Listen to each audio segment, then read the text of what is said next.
我叫左13，出生就带着一双阴阳眼。我第一次见鬼是在9岁那年。这天可真是越来越冷了。是啊，今天走亲戚吃席耽搁的有点晚了，赶紧回家吧，13也累了。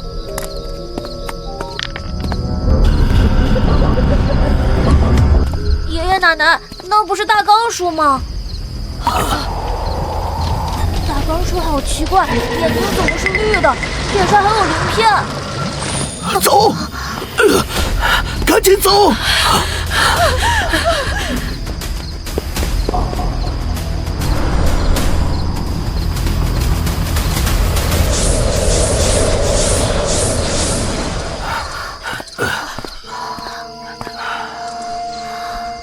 ！13怕是被那长虫精给盯上了，你看着他，别让他出门。我先前就说让你别多管闲事，那长虫杀不得你不听。现在我们人家秦仇来了，13要是有个3长2短，我跟你没完。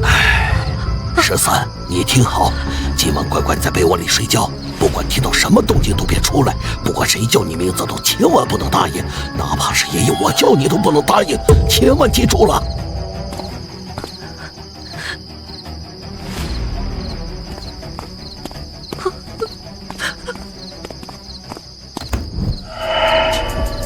那晚，我在各种鬼哭狼嚎和呼唤我名字的声音中度过。虽然心里怕得要命，但我一直谨记着爷爷的嘱托，不管谁叫我都没有答应。直到第2天早上，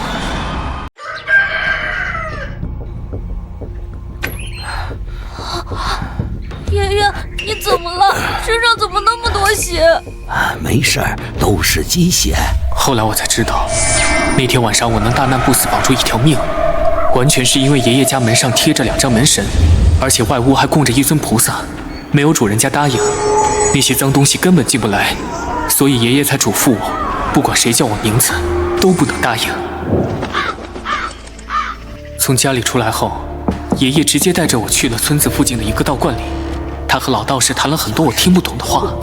谈完之后，老道士看了我半天，然后递给我一张纸笔。小娃娃，你写个字给我看看。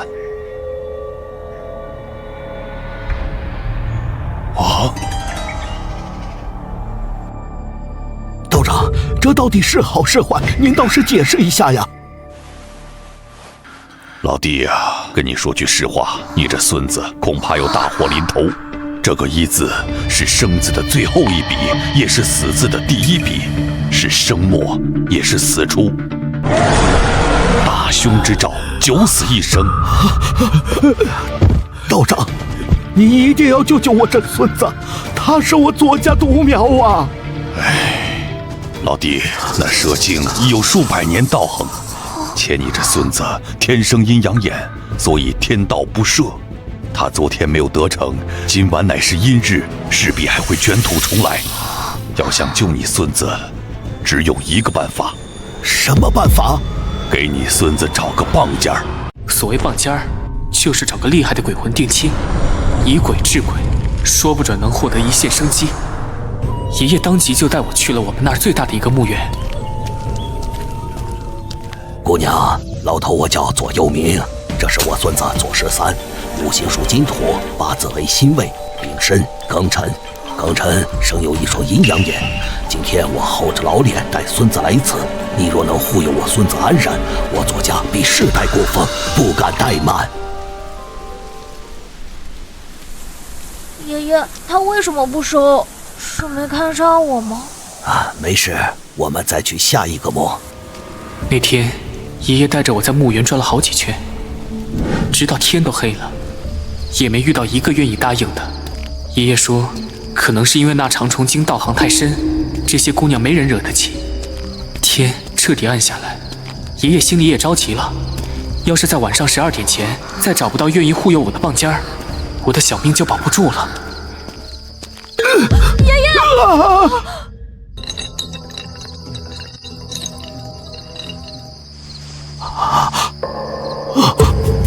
姑娘，你收下我左家聘礼，是同意护佑我孙子了。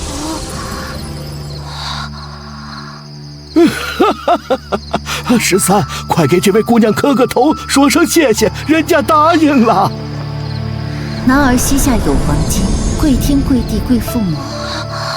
无需如此，我也庇护君儿。请问姑娘芳名卒于何年？安如霜，卒于唐贞观20年6月。这么久？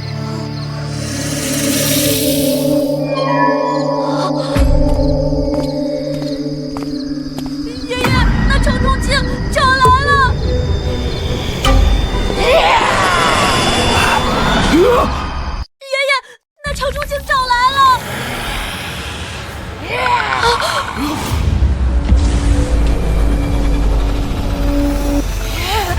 滚！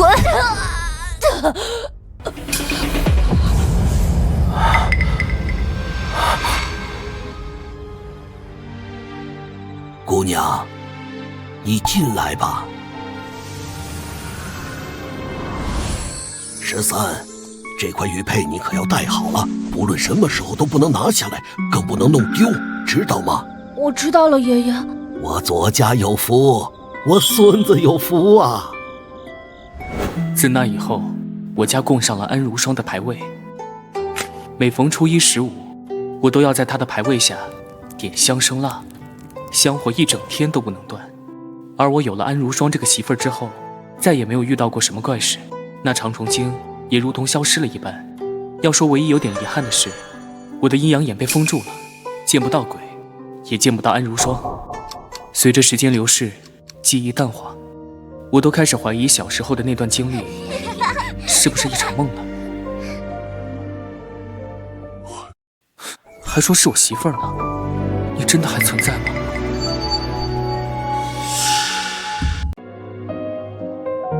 爷爷奶奶，我回来了。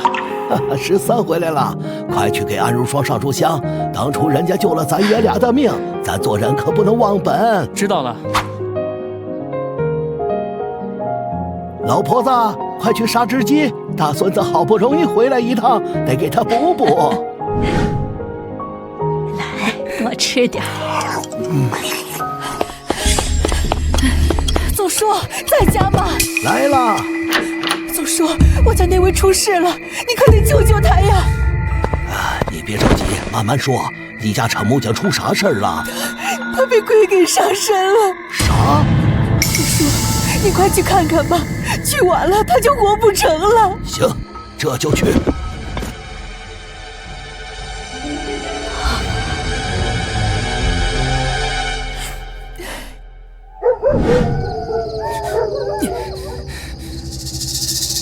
三哥，快拉我一把！雷子，你怎么也来了？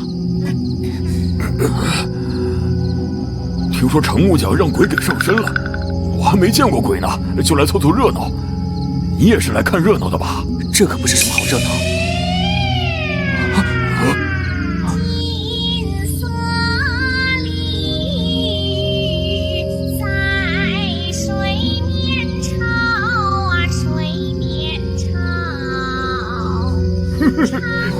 三哥，这程木匠大半夜的不睡觉，怎么还唱起曲儿来了？他这样子好搞笑啊！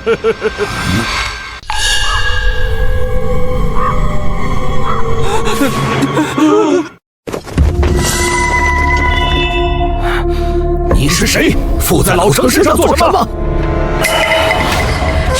真的是老头子，警告你不要多管闲事，掂量掂量自己，多管会死人的。都别看热闹了，赶紧来几个人帮忙把他按住！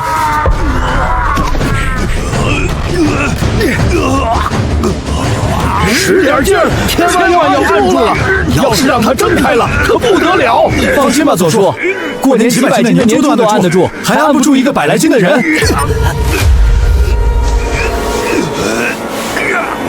好东西，不识好歹！我今天要你的命！让你多管闲事，我掐死你！爷爷！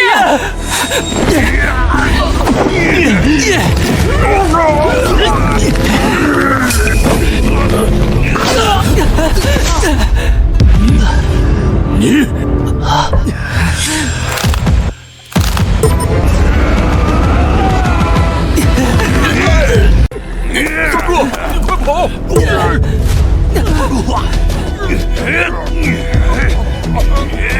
操你妈！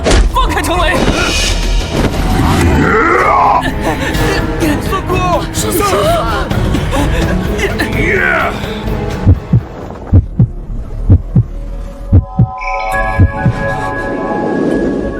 安如霜，你们看，左家那小子像是被一阵风拖住了。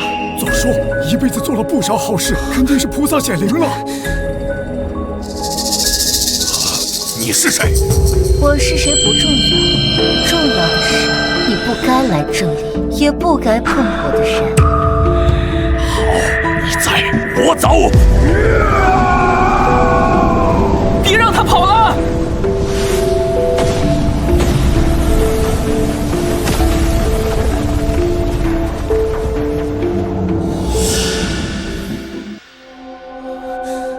安如霜，是你吗？你在哪儿？我一直在你身边。我能看看你吗？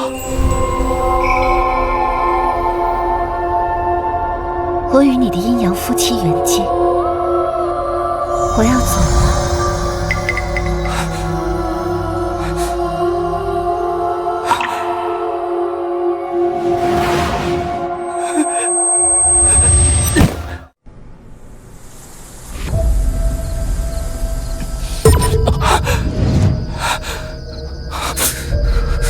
安如霜，13，你醒了？爷爷，您没事吧？对了，我不是在程木匠家吗？怎么……你晕倒了，是乡亲们把你送回来的。晕倒了？怎么会？13，你看看你的左手，搓不掉的，这是鬼下咒。鬼下咒是什么？这都是命啊！之前那个撞客也不知道是怎么死的，怨气太重，魂飞魄散之前还想拖着你走，所以在你身上下了咒，会让你浑身皮肉一点点溃烂，如凌迟一般痛苦而亡。我这是要死了！是安如霜又救了你一命，他将你身上的咒转移到了自己的身上。难怪他会说那样的话。爷爷，他不是鬼吗？鬼也会死吗？他并非冤魂厉鬼，同样承受不住这股怨气。他那么厉害，怎么可能？鬼也分种类，阴鬼、煞鬼、怨鬼，分别带着阴气、煞气、怨气。这3种鬼气相冲相克，如霜是阴鬼，和那咒里的怨气不能共存，所以，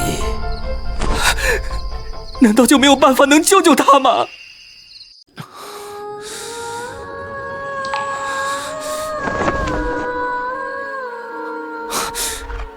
好听。我很久没给别人唱过歌。这首歌算是我送你最后的礼物。如霜，你放心，我和爷爷一定会想办法救你的。你有这份心，如霜便已经知足了。在我们那个年代，能为自己的丈夫付出是女人的荣耀，所以你也不必介怀。可在我们这个年代，让妻子牺牲性命才能保全自己的男人就是孬种，是怂蛋。我爷爷不会骗我，他说会想办法救你，就一定会想办法。你不要太早放弃，不要想着离开我，好不好？对了，你说话的语气怎么和9年前不一样了？变得像是我们现代人了。我在你的玉佩里待了9年，要是连这个年代的人说话的语气都学不好，岂不是太笨了？那，你能让我看看你吗？糟糠之妻，有什么好看的？可是我都娶你娶了9年了，却连一面都没见过，这也说不过去吧？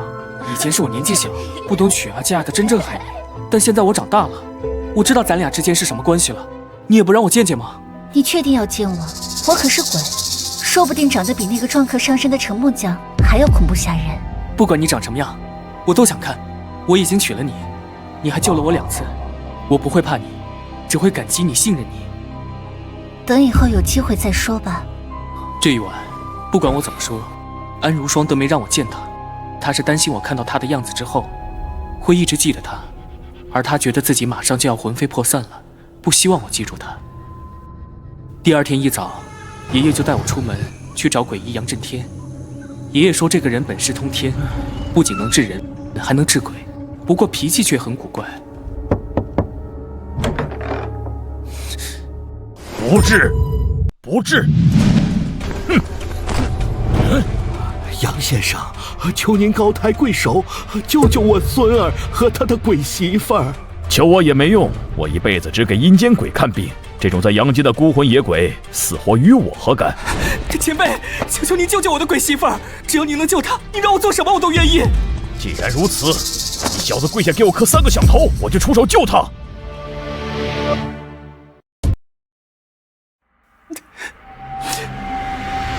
13，不要给他下跪，我宁愿死，也不愿你为了我放弃男人的尊严，去给别人下跪。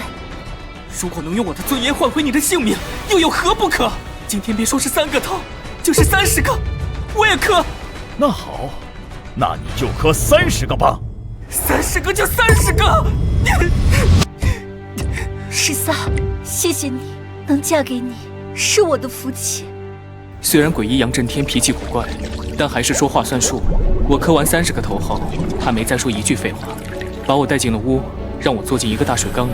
他往里加了很多颜色和味道都很奇怪的水。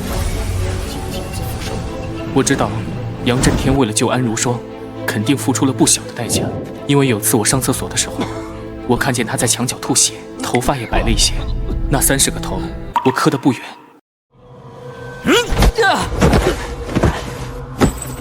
你的鬼媳妇儿暂时保住了，赶紧带着包袱滚吧。多谢前辈救了我和我媳妇儿，小子一辈子都记得你的恩情。别谢得太早，我虽然去除了你那鬼媳妇儿身上的鬼下咒，但她却被封印进了你的玉佩里，3年后还是会魂飞魄散。什么？前辈，你不是答应会救如霜的吗？我只是答应她现在不死，可没保证她以后不会死。再说了，你以为这件事很容易吗？她被怨气所伤，要不是我出手稳住她的魂魄，她早就魂飞魄散了。难道就没有别的办法了吗？你要真想救她，我给你指条明路。你去找一种名叫尸菌的药材，3年之内拿回来给我，我就能彻底保住你的鬼媳妇儿。尸菌？那是什么？尸菌呢，顾名思义，就是一种长在棺材里的菌类。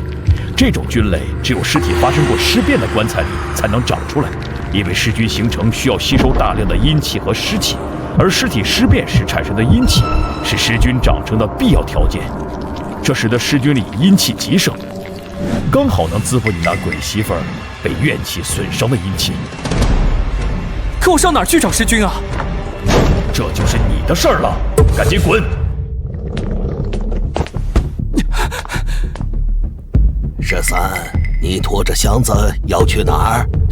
爷爷，我这不放暑假吗？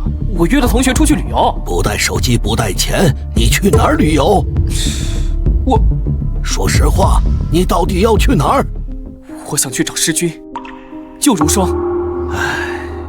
你爷爷，你就让我去吧。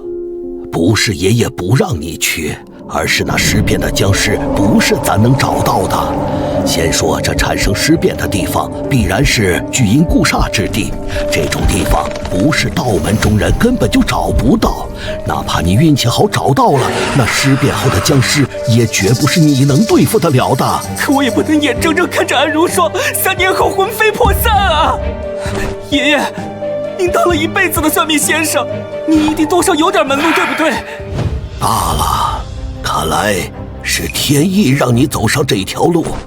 你想找尸君，我带你去，只要你到时候别被吓破胆。爷爷，您不是说要带我去找尸君吗？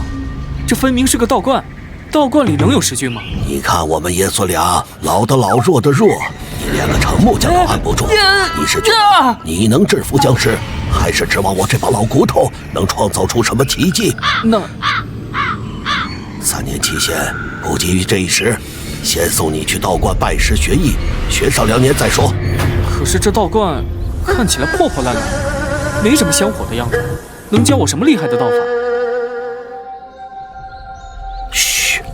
住嘴！这青竹观的观主清风道长可是得道高人，厉害的很，你可别出言无状。我操！谁他妈的又送人头？他妈的，一到暑假撸啊撸就没法玩了，全是坑逼小学生。就这水平，还是回家玩消消乐去吧。这得道高人？谁啊？道长，老头子，我叫左右民，这是我孙儿左13，贸然上门讨扰，实在抱歉，盼望没有打扰您清修。你们爷孙来我这青竹观有何贵干？本观主正在观内修身练道，没有香火钱，切勿打扰。我操，这大叔可真不要脸！我都听到你在里面关着门打游戏了，还好意思说自己在修身练道？这是给道观的香火钱，虽然不多，但也是我和孙子的一片心意。哎呀，你这来就来吧，这么客气干啥？来，老先生快进来喝茶，小心台阶，慢点哈。不瞒道长说，老头子带着孙儿前来，就是希望道长您能收他为徒，教他道术。这你可算是找对人了。先自我介绍一下，我道号清风，是青竹观的观主，同时还是茅山龙虎宗宗主。你孙子跟着我，那绝对是平步青云，不管是前途还是前途，都是一片光明啊！这清风道长看着不像是仙风道骨的修道之人，更像是干传销的。三言两语就让爷爷十分信任他，还把身上剩下的钱也给了他，拦都拦不住。虽然我感觉这个清风道长不太靠谱，但本着来都来了的原则，还是拜了他为师。当然，最主要的原因是爷爷钱都花了，不能白花。你可想清楚了，一旦入我道门，命力就不再完整，必受五弊三缺之灾祸。你确定要拜我为师，要我喝你这杯拜师茶吗？我确定。好，恭喜你正式成为茅山龙虎宗宗主首席大弟子，以后出去混，尽管报上这个名号。会有很多人尊敬我吗？会有很多人揍你吧。拜完师后，清风道长也就是我师傅，没教我半点道术，只是指使我干些给菜地浇水、打扫鸡圈等杂事。他自己倒是又重新躲回房间里打了一下午游戏，打累了倒头就睡，没有半点要管我的意思。到了晚上，我越想越不甘心，实在忍不住了，直接把他从被窝里拉起来。哎呀，大半夜的你不睡觉来吵我干嘛？师傅，你还没教我道术。哎呀，明天再说。不行，我很急，你现在就得教我。哎呀，行，你想学道术是吧？入我龙虎宗第一门课就是练胆儿，你今晚就去后山荒坟地里睡觉，只要能坚持待上一晚，明天我就正式教你道术。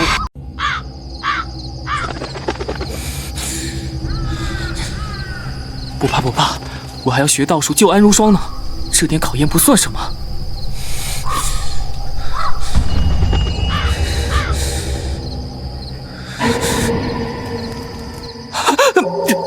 没事，鬼火嘛，就是人死后产生的灵火，是很普通、很常见的自然现象，有科学解释的。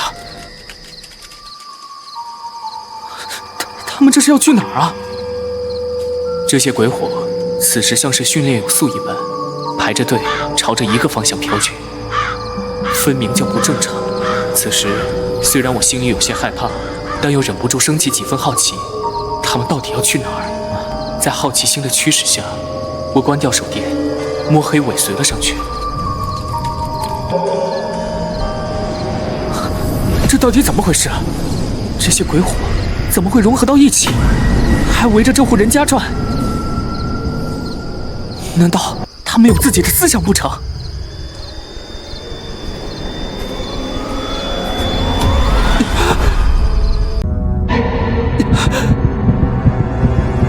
你走路怎么没声了？差点被你吓死！左13，你要是不想死的话，就别再往前一步。这怎么回事？那些鬼火到底是什么东西？冤魂索命，明天这家人必有人丧命，而且那个人死的时候，绝对是脸朝下背朝天。那怎么办啊？师傅，你能不能想想办法，把那鬼火给打跑，救人？你是不是嫌你师傅我命长了？这个是他们自己家里的长辈死后回来索命，阴差都不会去管，我他妈一个外人去管什么闲事儿？可修道之人不是应该以抓鬼除妖为己任吗？怎么能见死不救呢？我看你根本就不是什么得道高人，你干不过这鬼火，所以贪生怕死。你这臭小子！你不去我去。虽然我不会道术，收拾不了这鬼火，但总能提醒提醒这家人小心谨慎些，万一能避过去呢？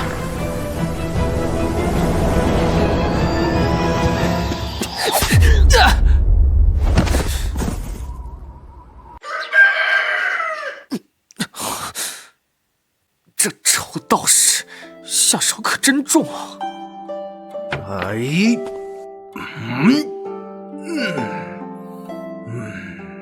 哎，行了。接着。啊，这是什么？你不是嚷嚷着要学道术吗？昨晚算你通过入门考验了。母猪配种注意事项与技术。你昨晚见死不救，把我打晕，阻止我救人不说，现在一大早还来耍我！我告诉你，我不干了，我走还不行，那些钱就当送你买棺材了。道长，清风道长，救命啊！哎呀，你再翻开看看。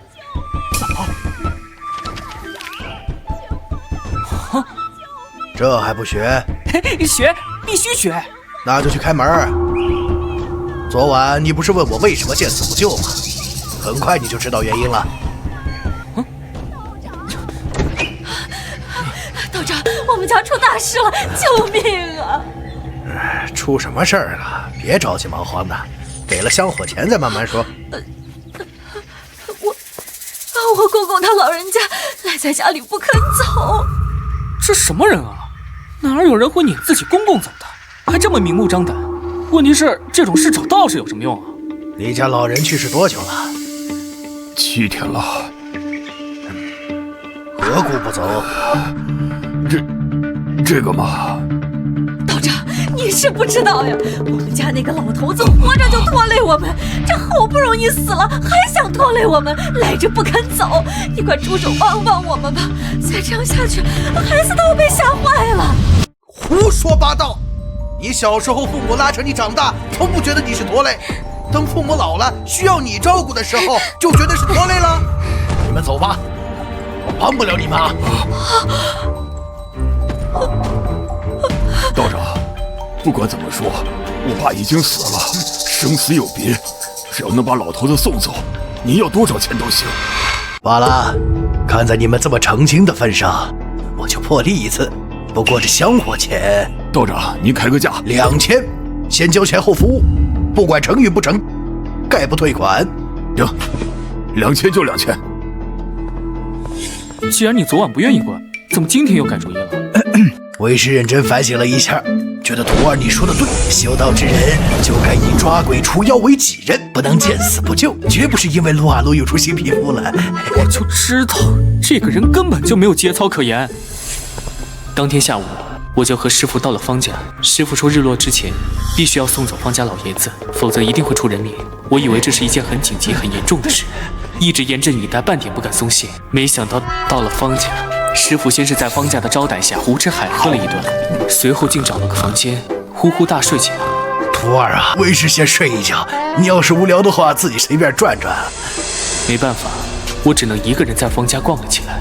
方老头还没下葬，棺材停在院子里，堂屋挂着白绫，还摆着一张方老头的遗像。我当时也不知道怎么回事，看着那遗像像是入了迷一般，眼神怎么也移不开。看着看着，我忽然感觉到遗像上的方老头动了起来，竟对我露出一个僵硬古怪的笑容。左13，你怎么在这儿？方子夜，你怎么也在？我就是这个村的，我家是做丧葬用品的，我跟我爸过来送东西。你呢？从高中毕业后，咱们俩已经2年没见了吧？你来方伟叔家干嘛？我是来……奇怪。什么？方子夜，你刚刚有没有看到？左13，你不知道死人遗像可不能乱指吗？我听我爸说，这方爷爷死后一直不肯走，棺材现在还停在院子里呢，你可别乱指。不肯走？这人都死了，怎么不肯走了？难道还能坐起来跟人说我不想走不成？看来你你是真不知道啊！你想想，这人死了总得出殡下葬吧？可这方爷爷的棺材根本就抬不出去，不管换多粗的绳子绑棺材，还没抬出院门都会自己断掉，太吓人了。咱们一个村的，谁家有事都会一起去帮忙，只有这方家，大伙儿都被这事儿吓得不敢来帮忙了。你没发现方伟家格外冷清吗？随后，方子妍的父亲抬了一筐丧葬用品进来。子妍，走了。就催着方子妍回去。我和方子妍仓促地交换了微信，他就和他父亲一起离开了。经过方才遗像的事，我也不敢再一个人待在堂屋，准备去外面村子里转转。没想到不经意一转身，就看到了让我毛骨悚然的一幕。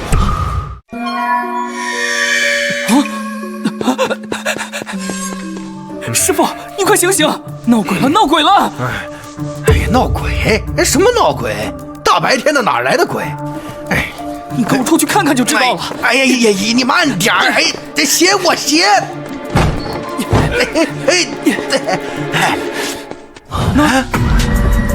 哎呀，这老头死得不甘心，还有一口怨气没咽下去。这他娘的，恐怕是要起尸啊！13，快把我的包给我。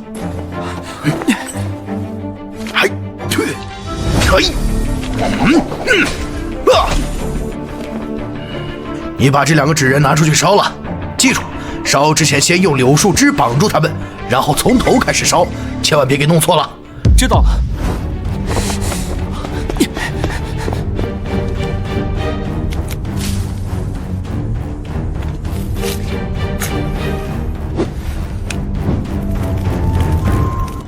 小师傅，你这是在干啥？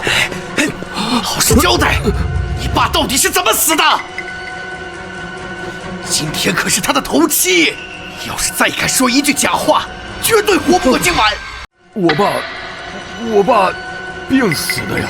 什么病？怎么病死的？你爸生前你是怎么对他的？这是你最后的机会，要是还不说真话，我也救不了你。这都怪我和我老婆不孝，现在后悔也晚了。我爸得的是糖尿病，每个月光吃药打胰岛素就得花好几千，这么长时间下来，我实在是负担不起了。2个孩子还等着我养，家里之前开养殖场又赔了10几万，所以你就断了你爸的药，让他在家自生自灭。你知道糖尿病人断了药死的会有多痛苦吗？我现在真的后悔了，是我老婆让我这么干的，我当时也是鬼迷心窍。道长，我真的知道错了，你救救我全家吧，我2个孩子是无辜的，我给您磕头了。行了，别给我来这套，要磕头也别给我磕，去给你爸磕去。道长，你去对着你爸的遗像磕头，我不喊停不准停。看在2个孩子无辜的份上，我破例出手帮你一次。谢谢道长，谢谢道长。爸，我错了，爸，我真的错了。13，你去房檐下抓一小把土，要干的，然后拿去里屋找我。哦。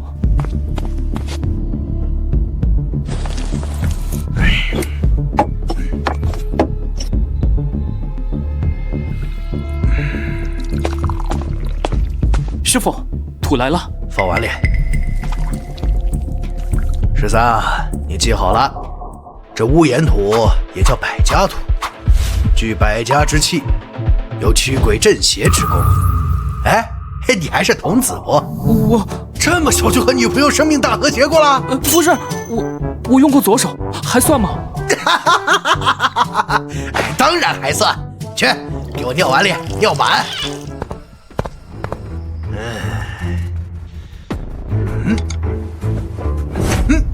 知道这毛笔是用什么毛做的吗？黑狗毛，而且必须是童子狗。你可拉倒吧，狗是不是童子，他还能回答你啊？13，你可看好了，这就是6丁镇尸符的画符之术，也是我们修道之人入门要学的最基本的画符之术。从上下笔，先画天运，后画子孝，再画正魂，最后画弓缝和前句，到此一笔之下，不可有断。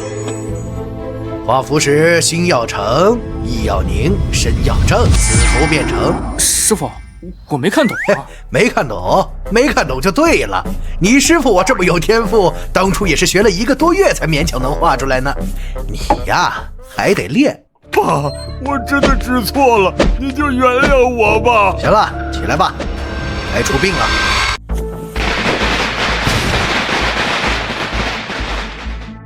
摔盆。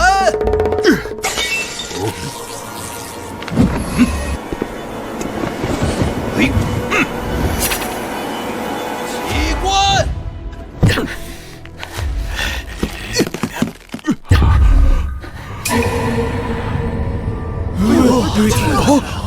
爸，我知错了，爸，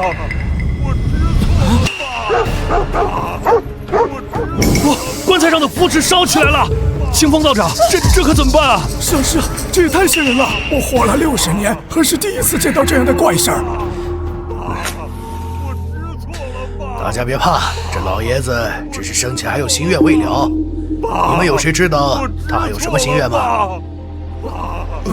人老了，最惦记的就是子孙后代。他是不是放心不下2个孙子呀？来，2个小朋友过来给爷爷磕个头，让他安心上路。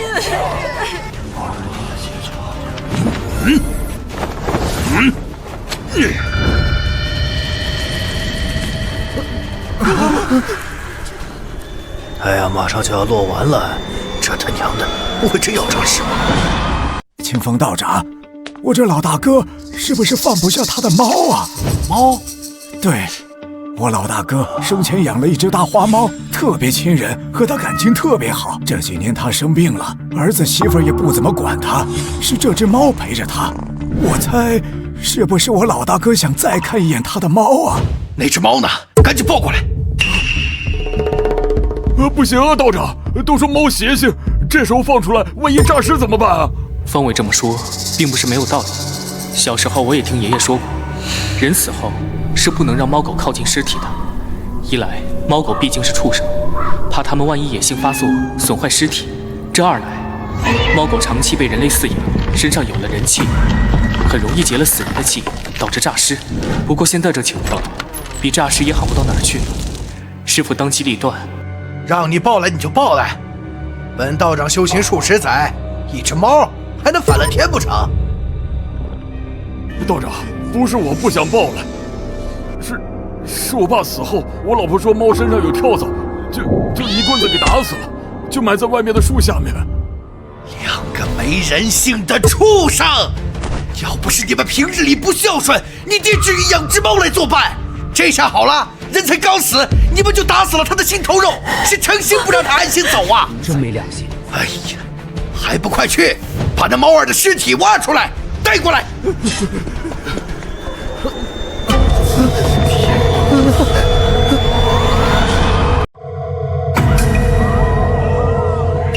！13，来搭把手，跟我一起把这棺材盖推开。啊什么啊！赶紧的！师傅，这男人头女人腰不能随便乱碰的。这尸身都开始腐烂了。猫呢？找来了吗？道长，猫来了。老爷子，这人有人道，鬼有鬼道。我知道你死的冤屈，但人死了就完事儿了。你儿子再怎么不对，也是你亲生的骨肉，还要拉扯你2个孙子长大，把你们方家的血脉传承下去，不是？就别为难他了。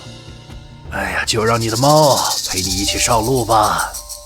13，合棺。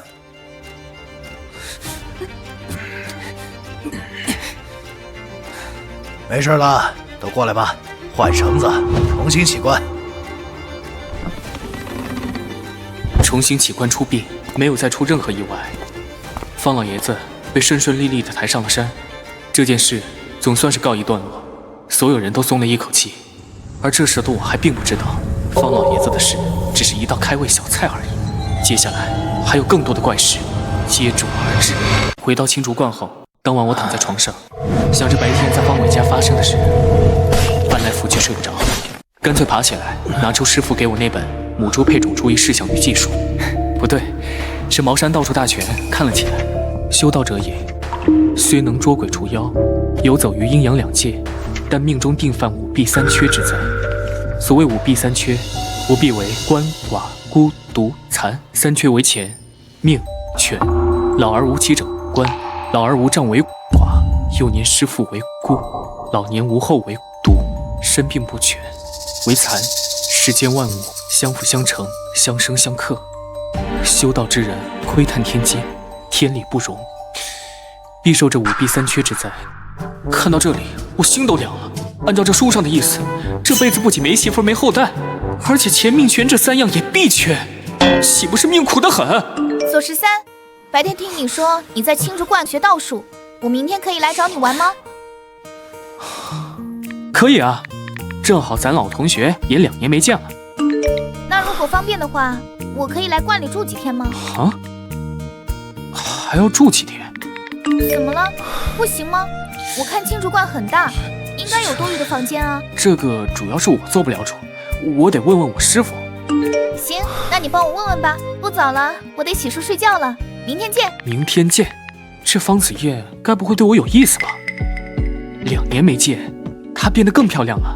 本来高中的时候就是班花，现在上了大学也学会打扮了，时髦了。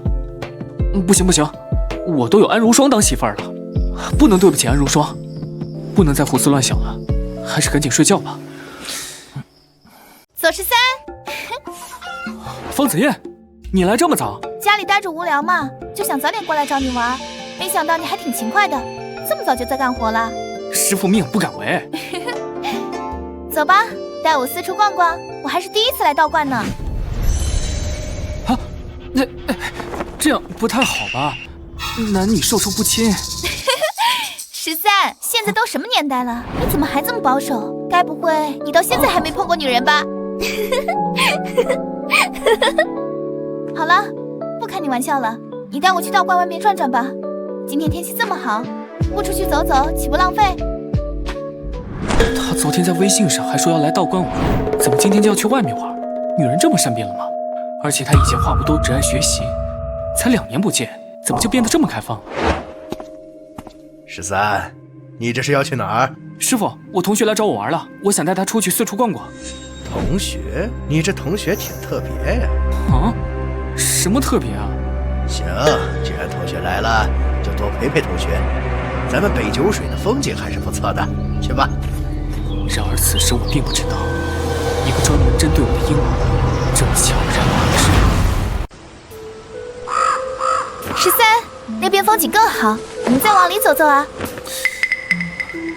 天色不早了，太阳都下山了，咱们该回去了。不嘛，天黑了正好可以看星星啊，我们看完星星再回去。我觉得我们还是小心点儿。你胳膊怎么这么凉？怎么跟尸体似的？你真愣头青，没碰过女人不知道吧？女人属阴，体寒，体温就是这么低的。方子言这句话让我再度对她产生了怀疑。虽然我没碰过女人，但我是爷爷奶奶带大的，小时候奶奶经常抱我，身上也是暖烘烘的。女人体温哪怕比男人稍低一些，也不可能区别这么大。她分明是在说假话。左13，不好意思，今天家里突然有事，就没去道观找你。看完这条消息，我大脑一片空白，一种从未有过的恐惧感涌上心头。13，你干嘛呢？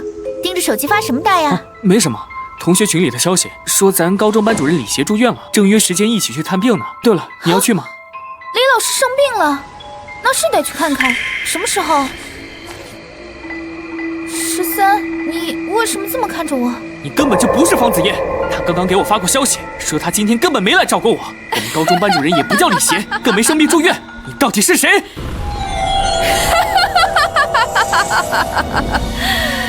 还真让你小子识破了。不过没关系，今天你必死无疑了。此时我拼了命地朝着林子外面跑去，只恨爹妈给我少生了2条腿。然而刚跑出去没多远，就倒霉地踢到了一根枯树枝，狠狠地摔到了地上。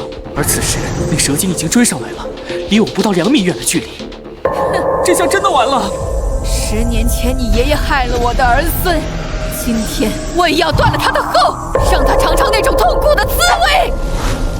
我去你妈的！老子的徒弟你也敢动？看我今天扒了你的皮，抽了你的筋！我师傅可是得道高人，本事大着呢，你等着受死吧！多管闲事的臭道士，那我就先解决了你！我操，他妈看走眼了！这蛇精起码得有400-500年的道行。前辈在下茅山派龙虎宗第27代传人清风，之前言语不周都有得罪，您大人不计小人过，还望高抬贵手放了我师徒2人啊！我怎么就拜了这么个不靠谱的人当师傅？天要亡我！你少拿茅山派来压本仙，要是不想跟着小子一起死，就滚一边去！那可不行，这小子是我徒弟，做师傅的怎么能眼睁睁看着徒弟去死呢？更何况他拜了我为师，也算茅山派的人了，你就当是给我茅山派一个面子。哼，本仙在北九水深山修行400多年，附近什么事我不清楚，你不过是被茅山派扫地出门的叛徒，还有脸拿茅山派来压我？既然你找死，本仙就成全你。我被蛇精幻化的疯子焰骗到深山，关键时刻，师父清风道长赶来，好我被石头磕到了脑袋，晕死过去。之后发生了什么，我就完全不知情了。醒了，师父，是你把我救回来的。不是我还能是谁？师父之前示弱，不过是缓兵之计，这叫战术。实际上那蛇精哪是你师父的对手，我3下5除2就把他收拾了。你被石头磕的脑震荡了，赶紧把药喝了，然后好好躺2天。师父，你的手？嗨，没什么，跟那蛇精交手的时候受了点皮外伤，小孩子别问东问西的，赶紧喝药。我意识到师父从那长虫精手里救下我，恐怕没有他嘴上说的那么轻松。但看他一脸不想说的样子，我也就没有多问，反而想到了另外一个问题。师父，你知道那长虫精为什么一定要杀我吗？你还不知道吧？你的天生阴阳眼在这些妖怪眼中，那就是堪比唐僧肉一样的存在。只要吸了你的精血，就会修为大增，抵过自己数十载的苦修。啊，那我以后都不敢出门了。看把你吓的，这世上哪来那么多妖怪？再说了，你是我徒弟，只要我活着1天，就不会让你死在我前头。师父，你要是死在我前头了，谁给我喂鸡种菜？谁给我洗衣做饭？唉，我还要养伤，出去的时候记得带上门，谢谢。我在床上又躺了2天，才感觉头已经完全不晕了。下床去院子里转转，却见我师父抱着一条小狼狗，兴冲冲地从外面进来。徒弟，告诉你一个好消息，为师接了个大生意。什么大生意？师父，你怎么还弄了条狗回来？经过上一次蛇精的事儿，我发现咱们道观警卫力量严重不足，所以我就去市场挑了个警卫队队长回来。这狗可比人警觉得多，说白了，每条狗都是天生的阴阳眼。我怎么感觉你在指桑骂槐呢？没有的事儿，为师是那样的人吗？啊，这小东西挺通人性的，你摸摸。师父，你的手怎么受这么严重的伤啊？没事没事，那么大惊小怪做什么？是不是为了救我？为师是为了正义，受人永不为奴，只有懦夫才会逃避自己的命运，为了更美好的明天而战。师父，我们认识的时间并不长，你为什么对我这么好？因为你叫我一声师父。从小到大，除了爷爷奶奶，再没人对我这么好过。就连生下我的妈妈，也因为我的命格，一直对我不算亲近。哎呀，行了，男子汉大丈夫，流血不流泪。对了，你准备一下，为师接了个大单子，带你去见见世面。什么大单子啊？县里面有个富商，请我去他的豪宅里帮他驱鬼，我顺便带你去长长见识。你可别刘姥姥进大观园，给我丢人啊！咱们这小县城里能出多大的土豪啊？他给你多少钱啊？5万。多少？还只是定金，事成之后还能再给15万。师父，我感觉我已经完全好了，现在浑身充满了力量。咱们这就去给富商驱鬼。你着什么急呀？人家已经跟我约好了，明天一早会来接咱们。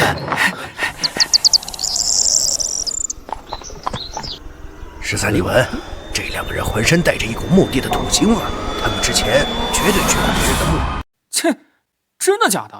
这么严你都能闻到，我不信你鼻子比狗鼻子还灵。你以后要是有机会下墓地，那味道你一闻就知道了，绝对能让你记一辈子。请问这是青竹观吗？是，这位老大爷，你到青竹观是来送香火钱的，还是送香火钱的？只要青竹观能帮我们村里平事，香火钱不是问题。我就是青竹观的观主，有什么事儿跟我说。道长，这几天俺们村里出大事儿了。村里扩地，那片地中间有一个不知道啥年代的古墓，我们村一合计，就想把墓里的棺材连同尸骨一起给挖出来挪个地方。谁知道这刚一开挖，棺材还没挖出来呢，村里就开始死人，3天死了7个，个个都是自己活活把自己给咬死的，实在是太吓人了。是啊，道长，你可一定要救救俺们村啊！那棺材是石棺还是木棺？石棺。头朝南还是朝北？朝北。那石棺附近是不是有死树？你怎么知道？那块地低洼积水，把附近的树都涝死了。那些树真要是涝死的，你们村就不会死人了。你们挖的时候有没有挖到7根半米长、4指宽的柳木？道长，你简直是神了！挖到了。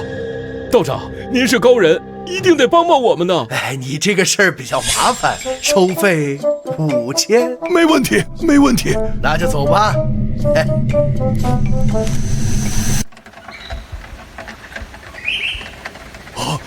道长，按估计这是又死了一个。不可能，这大白天的死什么人？村长，那不是李国华家吗？他昨天就死了，怎么院子里还围着那么多人？走，过去看看。这。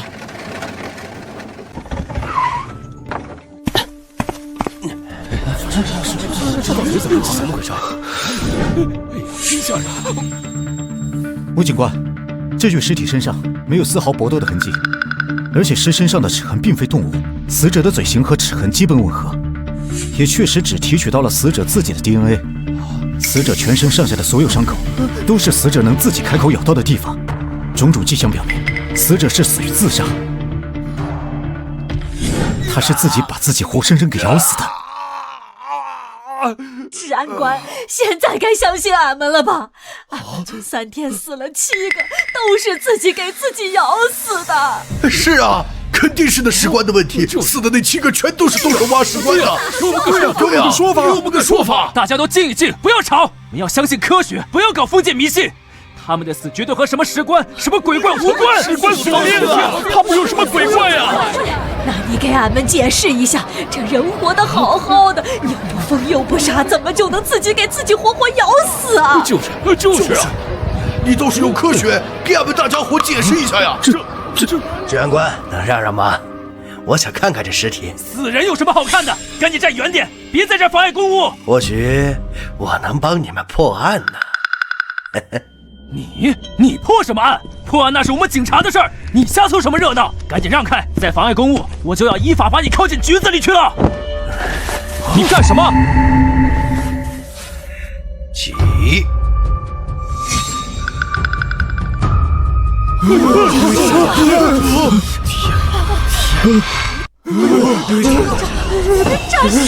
诈尸了！我掐着他的筋，让他产生了条件反射而已。诈什么尸？这可是科学。他不是自杀。舅先生，我刚刚给他验过尸，他身上只有他自己的 DNA， 齿痕也对得上，不是自杀的还能是什么？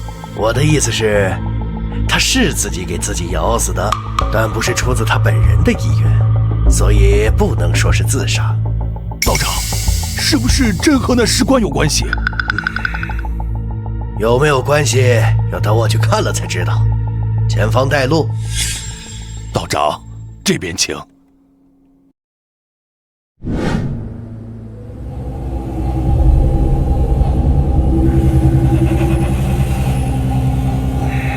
这他娘的是个死牛肚穴！你们可真会挖，3天只死了7个，都算你们运气好的了。道长，这死牛肚穴是啥意思？这墓穴位置阳气不收，阴气不散，且还有7根柳木。这柳木乃是7星定魂，墓中人无法投胎，怨气生聚，与四周阴气相克，形成了死牛渡穴这样的养尸凶墓，所以周围才会寸草不生。你们挖了这么一个凶墓，能有什么好下场？我不知道那些村民能不能听懂师傅的话，就连我也只听了个一知半解。但我从师傅的话里提取到了关键字眼“养尸凶墓”，内心一下激动起来。这石棺里会不会有尸君？安如说，是不是有救了？那咱们现在该怎么办呢？道长，你一定要想想办法呀！俺们村里这么多人的性命，可全都指望你了。现在唯一的办法只剩下硬碰硬了。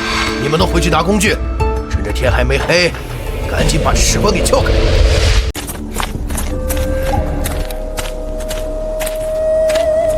师傅，你干嘛呢？为师在探穴。什么叫探穴？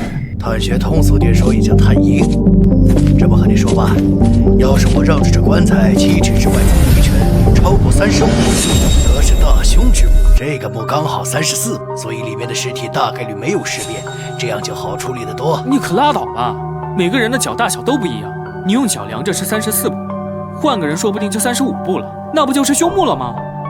不信你可以来试试，看是不是34步。要不是，我给你做1个月的饭；要是的话，你给我倒1个月洗脚水，赌不赌？赌就赌，你脚40码，我脚42码，测出来的能一样吗？真是34步，师傅，为什么会这样？现在跟你说了，你也理解不了。等你什么时候把我给你那本《茅山道术大全》翻烂吃透了，自然就理解了。我还不想知道。好了，教学结束，开始干活了。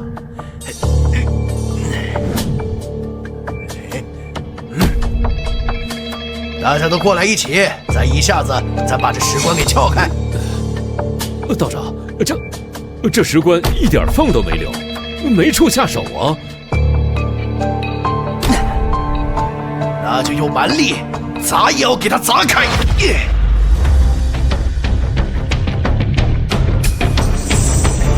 啊！师傅小心，你脚下有条蛇。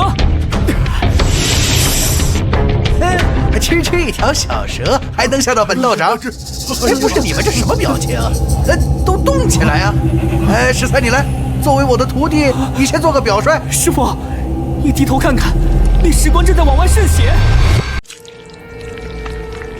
我操！子母凶煞！子母凶煞，我在那本《茅山道术大全》里看到过。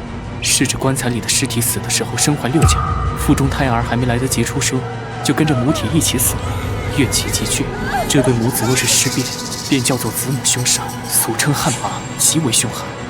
我说要是普通尸变，怎么可能用上七星定魂桩？这下全明白了。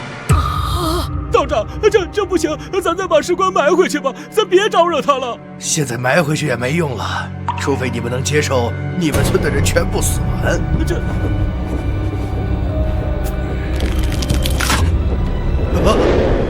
后来我才知道，师傅当时的脸色为何如此难看。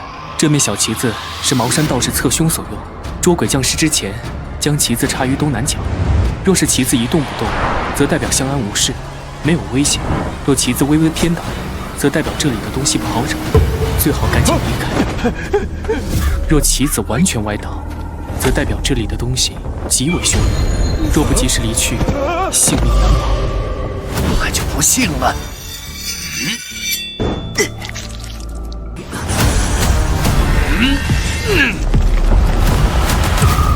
你们都别愣着了，赶紧安排人回去杀9只鸡，每只鸡里挑出1根生鸡喉骨来给我，要快！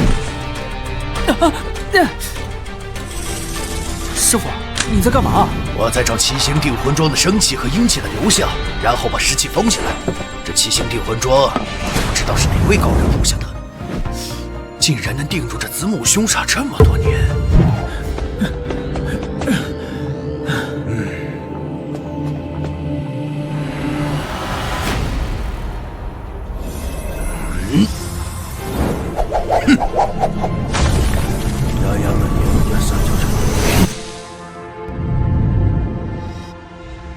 没事了，大家都先回去。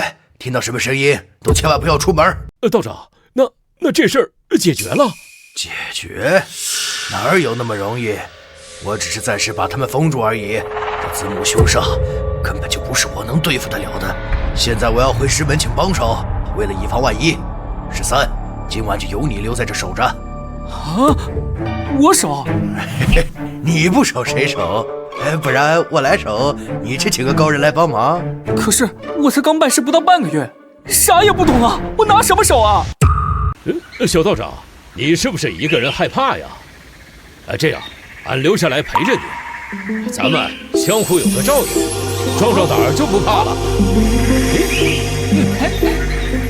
哎，大叔，没想到你这么义气，我实在是太感动了。你们也别太害怕，我已经把这石棺附近的阴气都断开了，至少今晚这里面的子母凶煞9成9出不来。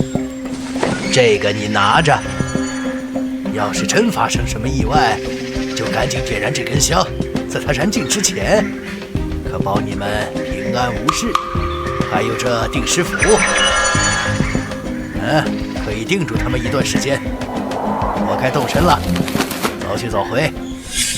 师傅离开后，天色也很快暗了下来，一阵风吹过来，带着浓重的凉意。我和庄子紧了紧外套，想生一堆柴火取暖，才发现我俩都不抽烟，身上都没带起来。没有火源？小师傅，你年轻，脚程快，不然你回村子借个火吧。你一个人在这里行吗？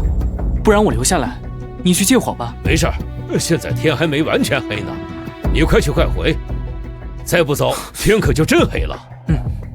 我一听也是，就赶紧快步走回村子，随便找了户人家借了个打火机，又赶紧往回赶。对方怕我看不清路，还好心给了我一个手电筒。没想到在往回赶的路上，一个意料之外的人却挡在了我前方的路上。左13，你怎么在这儿？居然是方子燕！自从上次那蛇精冒充方子燕骗我，让我差点丧命之后，我现在一看到方子燕，内心就直哆嗦，同时心里也升起怀疑：挡在我前面的人到底是方子燕，还是又是那蛇精变换出来迷惑我的？正在我犹豫不定之时，方子燕又开口了：“左13，到底是不是你？说话！”我回想起爷爷曾经告诉过我，晚上走夜路时，若听到有人叫你名字，不管是不是熟人，都不能答应，因为人有3把火，头顶1把，双肩各1把。这3把火是鬼怪最为忌惮的，要是贸然答应，火就会灭掉，可就找鬼怪的道了。正在此时，方子燕居然朝着我走了过来，我紧张怀疑之下，条件反射般的伸出脚，一脚踢到她肚子上，竟然轻轻松松的就把她踢到了地上。左13，你个神经病！我没得罪过你吧？你踢我干嘛？不对啊，那蛇精400-500年的修为，怎么可能被我踢倒在地啊？她是真的方子燕，不是蛇精。方子燕，你怎么在这儿？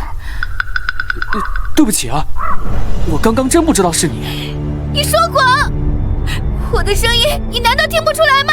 今天你必须给我一个合理的解释，否则我再也不理你了。没办法，我只能把之前蛇精幻化成方子燕骗我，害我差点丧命的事，以及这次和师傅来这个村子的原因，和方子燕解释了一遍。方子燕听后总算是消气了。好吧，姑且相信你一次，下不为例。不过这天都黑了，你一个女孩子怎么还在外面？这就是我家隔壁村，这几天这边不是死了好几个人吗？我爸脚崴了，我替他来送丧葬用品，主人家非要留我吃晚饭，耽搁下来就晚了。不过这离我家也就10来分钟的路程，我经常走，没事的。这样啊，那你快回去吧，我要继续守着那石棺，就不送你了。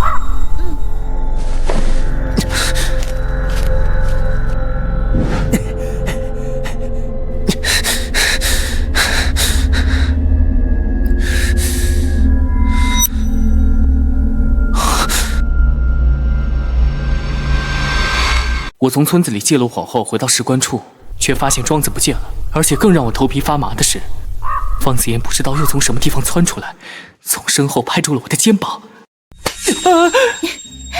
左13，是我，惊不惊喜，意不意外？你怎么跟来了？我好奇嘛，我还没有见过你们道士做法呢，很想来看看但是又怕直接提出来你不答应，我就偷偷从另一条路过来了。我都已经来了，你可不能赶我啊！唉，姑奶奶，这有什么好看的？你不害怕吗？不怕啊，我家是做丧葬品生意的嘛，从小到大也见过不少死人呢。这根本就不是一码事。算了，先不说你的事了，你快和我一起找人。找谁啊？啊？一个叫庄子的大叔，是本村村民，本来和我一起守着石棺的。我回去借个火的功夫，他就不见了。接下来，我和方子妍一起围着石棺周围找了好半天，都没找到庄子。我内心开始升起一股不好的预感。虽然我临走时把师傅给我的那支香留给了庄子，但他身上没有火，真有什么意外，他也点不燃那香啊。正当我想扩大范围继续寻找的时候，一个黑影突然从石棺后面窜了出来。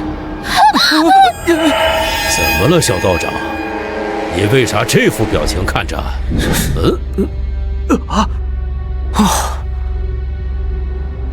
我说庄子叔，你在那石棺后面干嘛呢？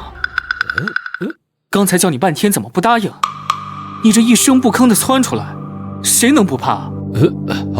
刚才俺等你半天不见你回来，就躺在石棺后面睡着了。对了，你身后那闺女是？方子燕，我高中同学，家就在隔壁方家村。她这几天还给你们村送过丧葬用品呢，你没见过她？是吗？俺这记性不太好。对了，我给你那支香，你没弄丢吧？那支香，我扔了，扔得远远的。为什么要扔了？庄子告诉我，那支香已经被他扔了。我一下就察觉到事情很不对劲。他明明知道那支香的作用和重要性，怎么会说扔就扔呢？除非他根本就不是庄子。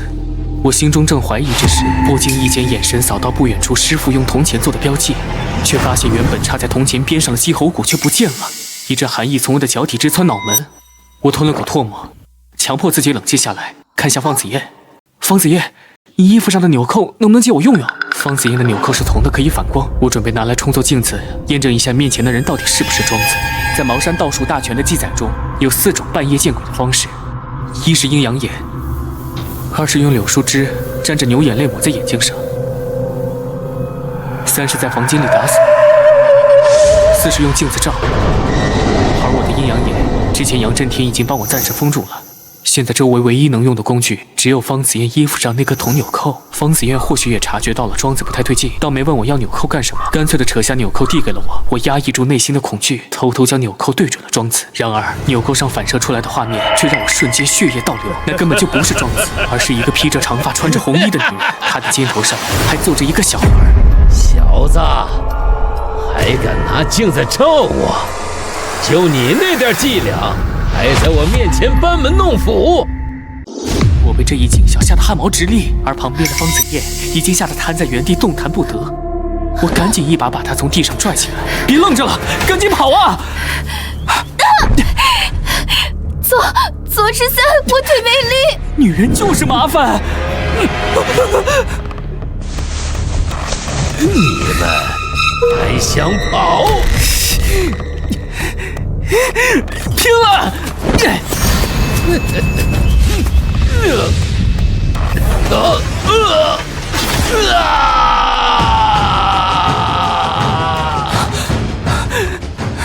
就是现在，跑！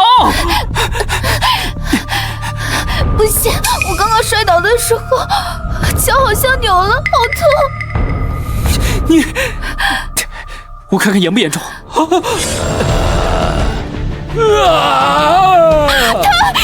动了！经过再次惊吓，本就脚疼得厉害的方子燕再也支撑不住，一屁股坐在了地上，脚却无意间踢出来一样东西。我定睛一看，这不是我之前给庄子的那根香吗？我赶紧把香捡起来，用打火机点燃。香点燃后，那子母凶煞瞬间就像是看不见我们了一般，只是用鼻子四处闻着，像是在寻找我和方子燕的踪迹。师傅以前跟我说过，这尸变的僵尸找人，靠的是人身上的生气，可能是这香点燃后，暂时覆盖住我和方子燕身上的生气，才使得那子母凶煞失去了目标。此时我和方子燕两人蹲在那那大气都不敢出，生怕引来那子母凶煞的注意。那子母凶煞也像是铁了心要跟我和方子嫣过不去，愣是只在我俩附近一个劲的瞎转，也不走远。时间1分1秒的过去，我们一直没有找到逃跑的机会，而我手中那支香也即将燃到尽头。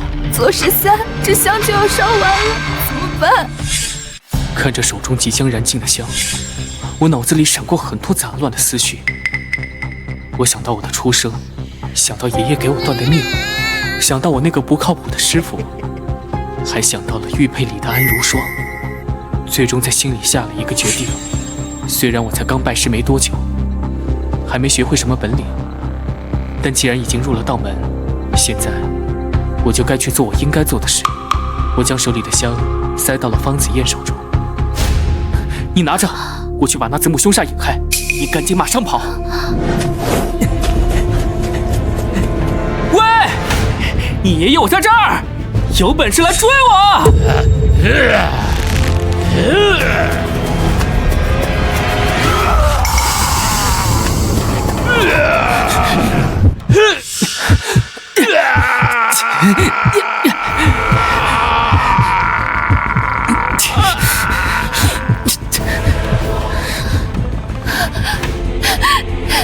也好，至少还能活下来一个。就当我即将被咬到的时候，突然听到砰的一声，紧接着压在我身上的子母凶煞被扔到一旁，而我师父清风道长出现在了我的面前。怎么样？他有没有咬到你啊？没有，师父，你总算回来了。哎，怎么又哭了？被他欺负惨了是不是？别哭，别哭，别哭！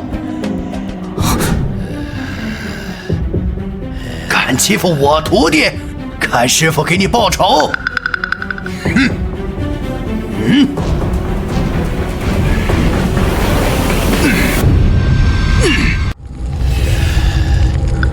师傅，你好厉害，快打死他，加油！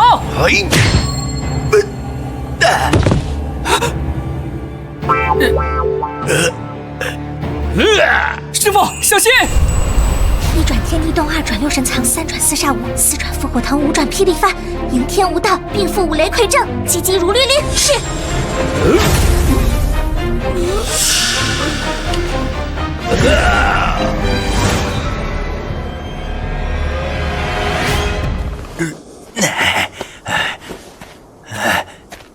师姐，你可算是出手了。我就说我不是人家的对手，你还让我先上，这不存心看我笑话吗？哼，成事不足败事有余，这种扰乱3道的事，要是让鬼差知道，我也得兜着走。这次是破例帮你这个忙，下不为例。是，多谢师姐出手，回去我就给你买个包 ，LV 的。我现在喜欢香奈儿。好说好说，香奈儿就香奈儿。我在一旁听着2人的对话，内心震惊到了极点。这个看起来年纪才刚上初中的小女孩，我师父竟然叫她师姐。难道这茅山派的辈分不看年龄，而是看道术的高低？正在我打量这小女孩时，她也在打量我。她是？师姐，她叫左13，是我新收的徒弟。13，来叫师伯。师伯？叫我陆真人。哦，陆真人。你这徒弟还是个阴阳眼，这可有趣了。他可是百妖修炼的好炉底，你以后可有的受了。师姐，咱们先干正事吧。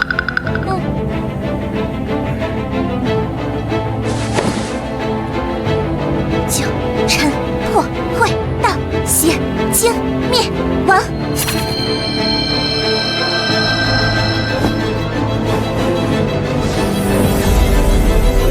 九凤破秽罡，是。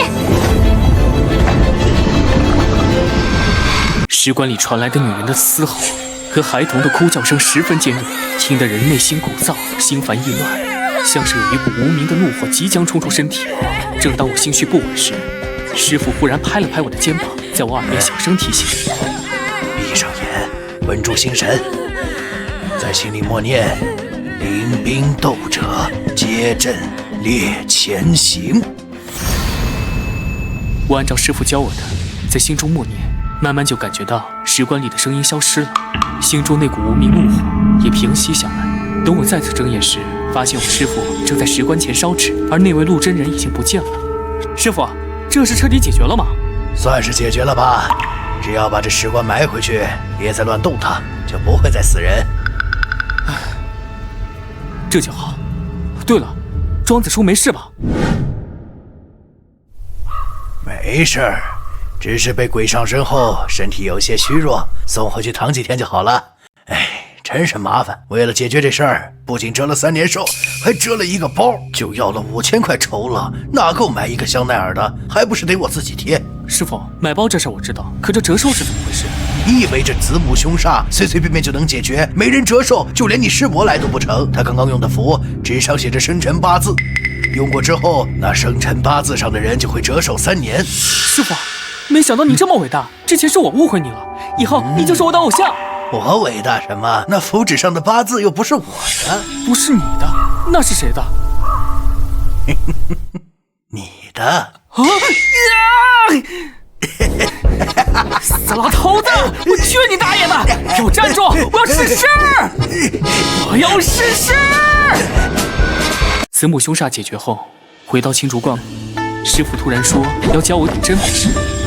他嫌我体质太弱，真遇到什么危险，跑路都来不及，要求我每天起来都要先锻炼身体。除此之外，他还开始叫我画符。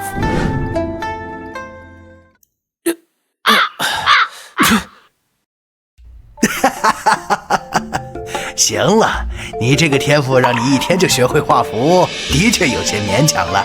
这年头，像你师傅这么聪明的人真是不多。能不能别往自己脸上贴金了？这2张是我画的子辰五甲驱鬼符，你带在身上。一会儿那个城里的富商林森就要来接咱们了，这次由你代为师去驱鬼，怎么样？我这师傅对你够意思吧？我去，你不去吗？区女鬼还不配你师傅我亲自出马，考验你的时候到了，去吧，少年。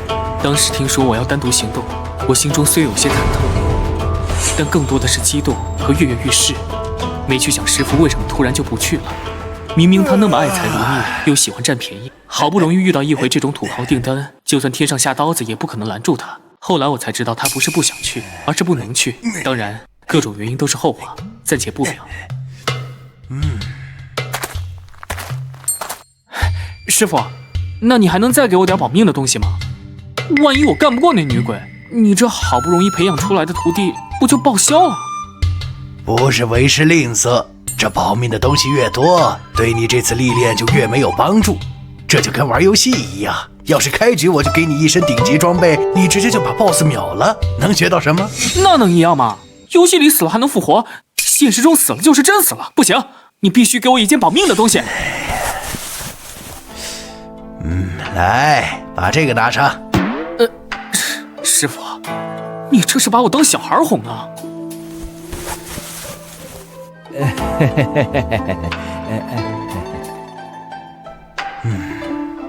这里面装的是牛眼泪，你的阴阳眼暂时被封住了，它可以助你看到鬼的位置，这总够了吧？将将就就吧。就这样，我一个人坐上了富豪开来的豪车，前往他的豪宅驱鬼。哼，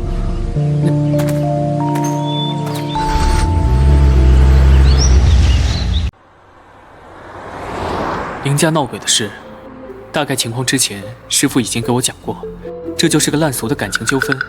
富豪林森有了家室，还在外沾花惹草，勾搭女大学生，把人家搞怀孕后，怕闹到家里老婆面前，就给了笔分手费把人家甩了。那女大学生一时之间想不开，吞安眠药自杀了。死后灵魂却不愿离去，搞得林家一家人心惶惶。以我从小到大受到的教育，我最看不上的就是林森这样的人，仗着有点钱就背着老婆在外乱搞，搞出事了才知道后悔，同时伤害了2个女人。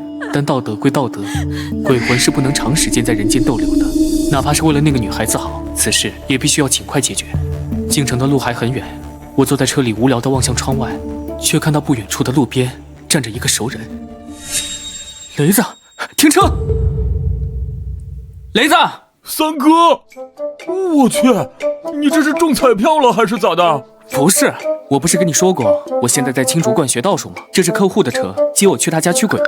你呢？站路边干嘛呢？我这不在家闲着无聊，这农村网速也不快，就打算去城里找个网吧上网，正等车呢。那你上车，等我这边事情办完，咱一起。可以吗？既然是左道长的朋友，当然可以，欢迎。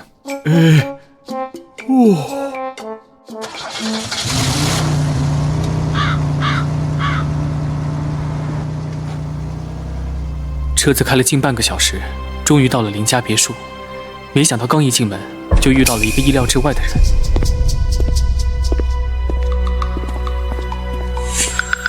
爸，你一大早上上哪儿去了？左13，你个乡巴佬，你来我家干什么？林木星是我大学同班同学，仗着自己富二代的身份，向来眼睛长在天上，最看不上像我这种农村考出去的孩子。我在学校跟他不太对付，没想到他竟然是林森的儿子。武西，别乱说话。这位是左道长，是我专门请来帮咱家处理那件事的。爸，你该不会是被人给骗了吧？什么左道长，他就是我同班同学，一个农村来的土猴子而已。既然不信任我的能力，那我走。别，您别生气，这孩子从小被他妈妈惯坏了，不懂事，别跟他一般见识。爸，你对他这么客气做什么？他就是个骗子。看来你林家根本不是诚心请我，我会回去将此事如实转告给我师父。逆子，多大人了还不懂事，给我滚回你自己的房间去！爸，你竟然为他一个外人打我！你给我等着！林木星这态度，要不是师父已经收了林森5万的定金，我都不想管他家的事了。好在他爹林森还算会做人，又是道歉，又是好酒好菜招待着，渐渐我也就消气了。正事要紧，没必要跟一个被家里宠坏的小屁孩计较。时间很快来到晚上10点，林家其他人和佣人都离开了别墅，只留下林森。我让程雷先出去找个地方等我，他却好奇怎么驱鬼，非要留下来观看。正当我劝说程雷之时，门窗紧闭的别墅里忽然无端吹来一股冷风。他来了！晚上10点，林家别墅无端吹起一股阴风，肯定是那女大学生的鬼魂回来了。我当即拿出那瓶牛眼泪抹在眼睛上，给程雷也分了一点，倒不是想用鬼吓唬他，而是让他暂时能看到鬼，要是有什么意外也好知道往哪个方向跑。抹上牛眼泪后，我大着胆在别墅里张望了一圈，一个鬼也没见着。难道是牛眼泪没起效？正当我疑惑之际，眼神不经意飘向2楼，却见2楼的走廊上，一个披头散发的白衣女鬼正恶狠狠地瞪着我。雷子，你在这看着林森，我去楼上看看。记住，别搞错位置。我跟着那女鬼进了一间屋子，然而进去以后，那女鬼却消失不见了。正当我四处寻找之时，头顶忽然传来一声声滴答声，一滴滴鲜红的血液从天花板滴到我面前的地板上。我下意识抬头看去，只见那女鬼正漂浮在天花板上，和我视线对了个正着。你能看到我？你是林森那个人渣请来收我的吗？我不是来帮那个人渣的，我知道你的遭遇，也很同情你。我是来帮你超度，助你投胎的。你同情我？我不需要任何人虚伪的同情，我只要那个人死，只要他死。要是敢多管闲事，那我就先让你死。那女鬼说完也不给我任何回答的机会，伸出一双有着紫灰色长指甲惨白的手，就恶狠朝着我的脸抓了过来。眼看着白衣女鬼的鬼爪就要抓到我，极度恐惧之下，我也不知从哪爆发出的能量，竟然闪身躲开了。那女鬼更加愤怒，又一次朝我抓来，而这一次我被抵在了窗边，再也没处可躲。情急之下，我只能死马当做活马医，手里拿着师傅之前给我的紫辰无甲驱鬼符，拍向女鬼的胸口。师傅给我的这符咒十分有效，刚贴在女鬼的身上，她的身体就从脚慢慢开始虚化。我心中一喜，然而就在此时，变故横生。不知从哪冒出个黑色的影子，凄厉地叫喊着，就朝着我的面门扑了上来。这他娘的是什么怪物？只能死马当做活马医了。这师傅，你可要害惨我了！那奇怪的黑影被我刺了一下之后，兴许是多少受了点伤，倒是没有再攻击我，反而闪身扑向白衣女鬼，用牙咬着她胸前的符咒，竟然将符咒给撕了下来。而那符咒被撕下来的瞬间，发出一声巨响，爆炸开来，直接将那黑影给炸成了一阵烟。可那女鬼透明到一半的身体却开始恢复，按照这个恢复速度，最多不超过1分钟，他就能重新恢复行动。此时我身上能用的工具已经全部用完，唯一的选择只能是跑出去找到雷子，拿到他身上那一张紫辰无甲驱鬼符，或许还有一战之力。我赶紧躲住房间，想跑下楼找程雷，却发现外面漆黑的不正常，一点夜光都没有，完全看不清脚下的路。雷子、林森，你们在哪儿？我尝试着叫程雷和林森的名字，叫了好几声都没有得到回应。而此时，我胸口的玉佩也开始发烫，这是安如霜在提醒我的处境非常危险，来不及做过多思考，我只能随便找了个房间躲进去，锁上房门，钻进床底，然后屏住呼吸，思考着应对方法。好在此时我虽然恐惧，但脑子还算灵光，很快就想到了我曾在那本《茅山道术大全》上看到过的一个术法——红线三血灭阴术。所谓红线三血灭阴术，只取一节红线，用处男唾液浸透，再取自身左手中指血、额头印堂血、胸口膻中血血，3血滴在红线之上，可驱鬼辟邪。而我身上别的东西没有，红线还真有。我赶紧摘下脖子上的玉佩，感谢爷爷当初是拿红线给我穿的玉佩，此时正好派上作用。我按照《茅山道术大全》里写的，取了自己的血抹到红线上，可轮到额头时却犯了难。这额头血要怎么取啊？左13，你在不在里面？开门呢？我直接被吓得一哆嗦，那女鬼说不定下一秒就会闯进来。我着急焦虑之下，忽然摸到床板上有一颗冒出来的钉子，也管不上会不会破伤风的问题了，脑门用力朝着钉子撞了上去。钻心的疼痛让我浑身发抖，我却顾不得喊疼，连忙将血抹到红线上。正要轮到胸口时，旁边传来一个阴冷的声音：“原来你在这里，让我一顿好找。”女鬼发现了躲在床底下的我，并伸出鬼爪抓着我的脖子，将我从床底下拎了出去。我紧张害怕到了极致后，反而不害怕了，反手就用手上的红绳套到了她的脖子上。你这个人渣，你害死了我的孩子，我要杀了你！大姐，就算你变了鬼，说话也要凭良心的。一直是你追着我动手，我什么时候害过你孩子了？你还想抵赖？之前那团人不人鬼不鬼的黑影，是你孩子啊？他已经6个月了，要不是林森那个人渣，他很快就能来到这个世界。你既然是那个人渣请来的，说明你也不是什么好东西，该杀！不对，明明是你自己吞安眠药自杀的。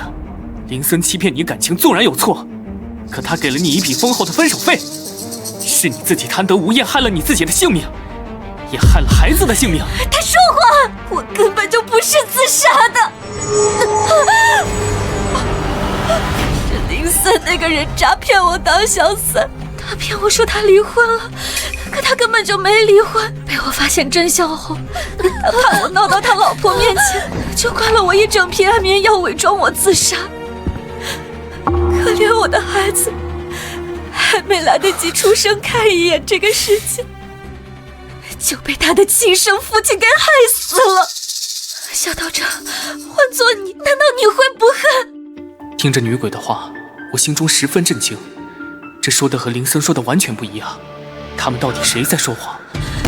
小道长，你就当可怜我，放了我吧，我保证只向林森复仇，绝不害其他无辜的人。这段时间以来，我不是也没害过别人吗？只要让我大仇得报，哪怕这魂飞魄散，我也愿意。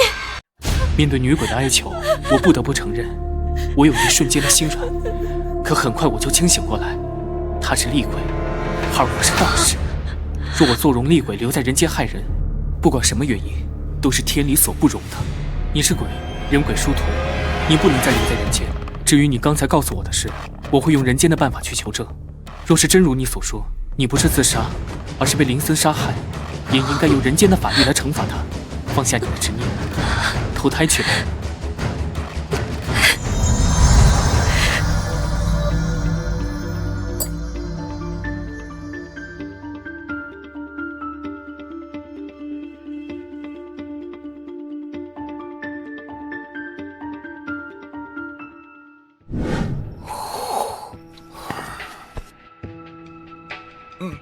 雷子，醒醒！你怎么睡着了？对啊，我怎么睡着了？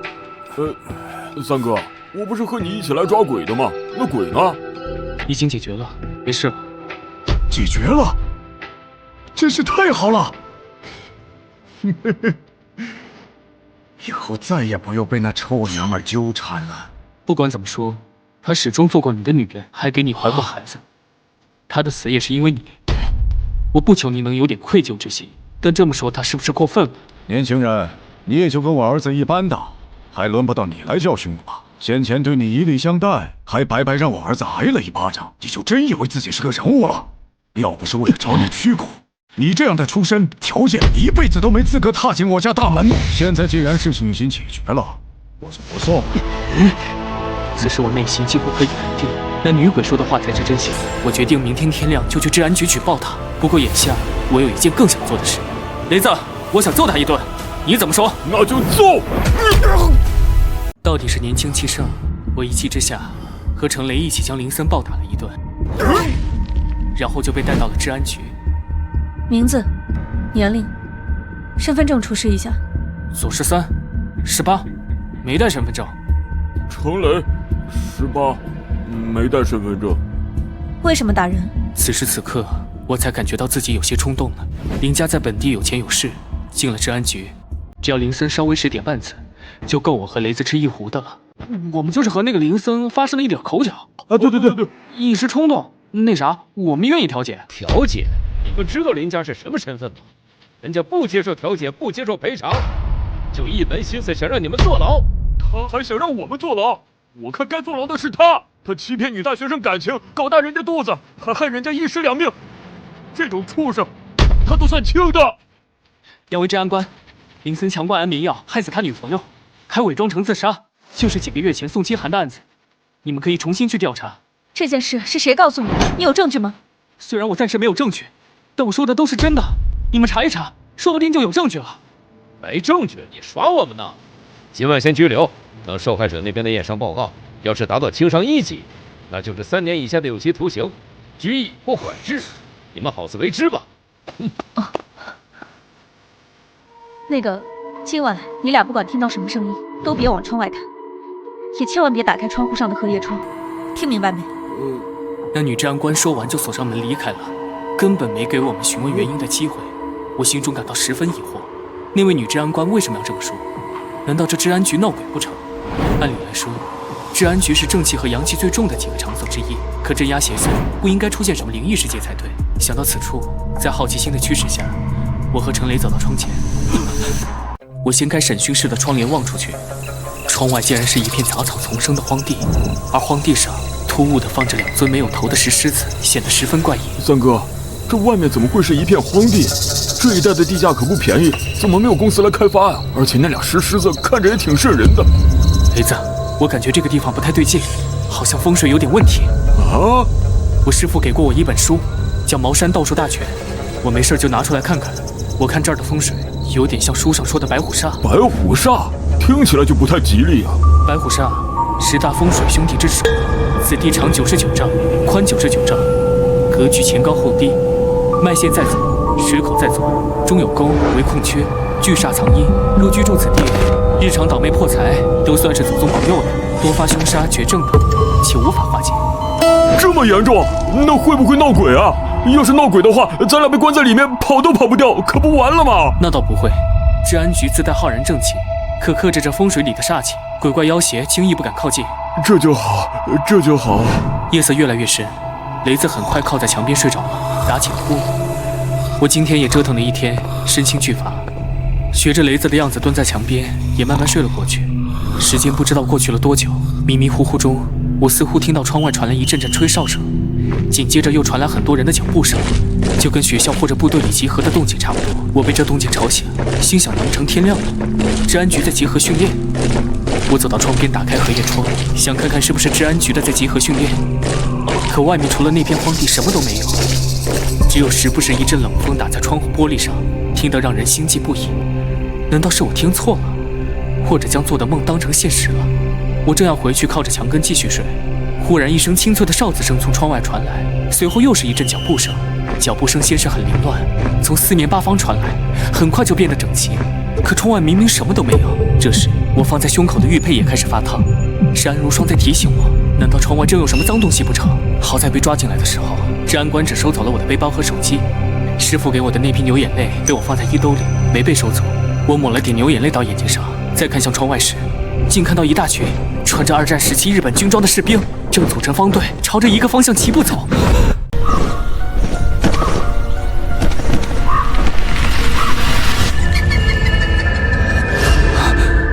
三哥，大晚上的你不睡觉，在这看什么呢？三哥，你到底咋了？咋这副表情？今晚别出声，也别动。雷子虽然满脸不解，但他比之前的方子燕听话。我让他别出声，他就捂着自己的嘴不出声。此时我内心已经紧张到了极点，生怕那群日本鬼兵发现我俩的踪迹。这时，窗外传来一个阴冷的声音：“感觉附近有通向阴阳的书室，以防万一，我想过去看看。”当然，这句话是用日语说的，为了方便大家理解，我给翻译成了中文。此时雷子的表情也变得慌张起来。他虽然没有抹牛眼泪，看不到那些鬼兵，但却可以听到声音。我只能用眼神示意他，千万别出声。雷子，别蹲着了！外面那鬼东西早看到我们了。三哥，外面到底是啥鬼东西啊？是一群死在2战时期的日本鬼子。那现在我们咋办？我身上也没有驱鬼的工具了，只能走一步看一步。就这样，我和雷子在门边待了一会儿，倒是再没有什么新的动静传来。三哥，这么久都没动静，那鬼子是不是已经走了？不然你过去看看。不然，咱俩还是一起过去吧。行，一起过去。我和程雷壮着胆子走到窗边，掀开荷叶窗看出去，发现外面空空一片，除了那2尊诡异的石狮子，什么也没有。我稍微松了口气。三哥，你看到什么了吗？没有，那群鬼子走了。然而我话音才刚落下，审讯室里的厕所木门忽然吱呀一声，缓缓打开了。三哥，那厕所门怎么突然开了？你之前上厕所没锁门吗？我根本就没上过厕所。我虽然上过一次厕所，但我清晰的记得我出来的时候把门带上了的。这审讯室里门窗都关着，又没有封禁了，厕所门怎么会自己打开呢？雷子，你自己抹上牛眼泪，看到脏东西的方向，才知道往哪跑。我和雷子身后的门忽然被缓缓打开，我俩下意识跳开，以防门远远的。结果门口竟然站着之前抓我们进来的那1男1女2个治安官。你俩在干什么？没什么。你俩跟我们出来。我心中疑惑，怎么这个时候叫我们出去？可我们作为普通老百姓，又不能违抗治安官的命令，只能跟着他们出去了。在临走之前，我回头看了一眼厕所里面，发现里面似乎隐隐约约站着一个人影。看来那个日本鬼兵早就进来了。这2个治安官把我们叫出去，倒是阴差阳错解救了我们。出了治安局，1男1女2个治安官带着我们到了一辆治安车面前。上车。这是要带我们去哪儿啊？别问那么多，去了你们就知道了。让你们上车就上车，哪来那么多问题？车子在路上行驶了20几分钟，夜晚的道路十分通畅，一路畅行无阻的就到了3环外的高架上，明显是奔着郊区的方向去的。一路上谁也没说话，直到前面一个路口，似乎有2辆车发生了剐蹭，车速慢了下来。哼，八嘎！听到开车那个男治安官骂出这么一句，我整个人都石化了。他是本国治安官，怎么突然骂了一句日本话？难道这2人都被之前的日本鬼兵上身了？可若是这样，为什么我和雷子都抹了牛眼泪，却发现不了？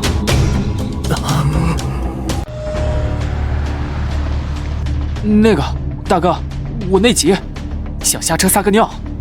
憋着。那男治安官拒绝了我的要求，看来没有别的办法了。现在想脱身只有一条路，那就是跳车。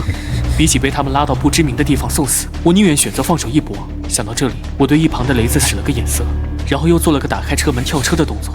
雷子会意，偷偷给我回了一个 OK 的手势。就在我和雷子为跳车做准备的时候，车子忽然拐了个大弯，拐进了一条小路。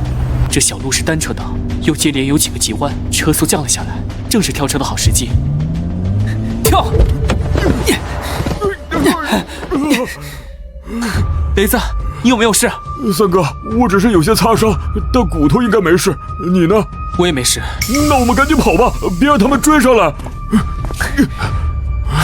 不用跑了，他们已经开着车走了。他们难道没发现我们跳车？这不可能啊！我也不知道具体怎么回事。总之，我们先顺着公路往回走，路上看能不能遇到人，借个手机给我师傅打电话，让他来接我们。就这样，我和雷子没做任何停留，顺着公路往回走去。走了大约10来分钟，雷子突然指着前方，兴奋地说道：“三哥，前面有户人家，亮着灯呢，咱可以过去借手机打电话。”我顺着雷子手指的方向看过去，发现前方不远处确实有户人家亮着灯。这家人的房子是那种老式的农村自建房，虽然就这么单独一栋房子矗立在公路旁边有些奇怪，但我在网上看到过不少拆迁钉子户都是这样的，心里倒也没过多怀疑。走，过去看看。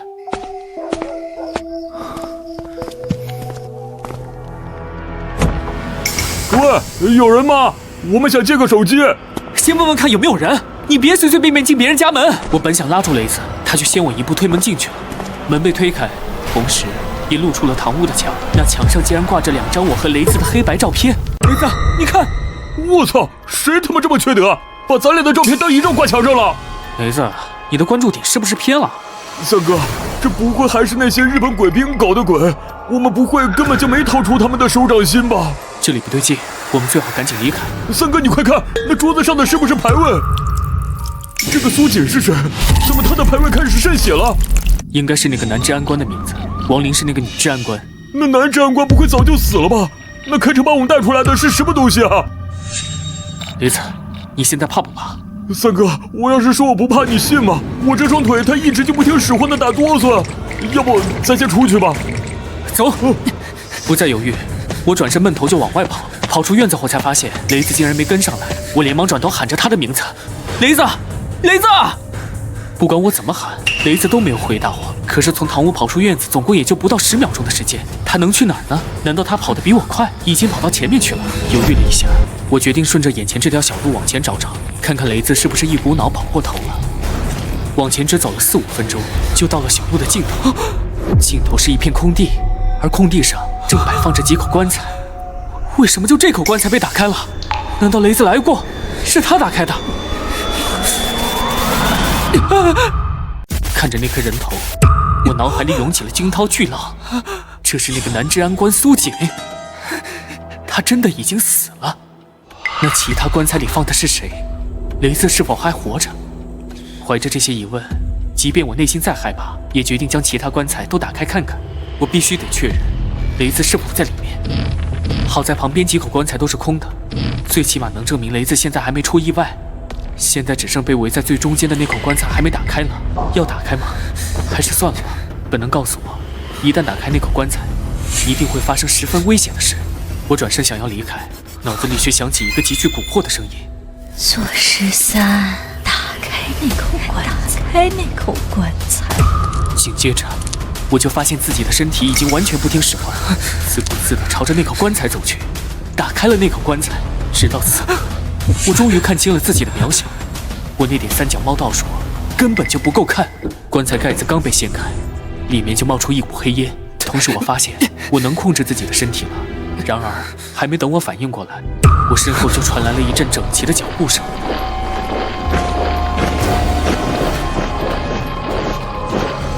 雷子！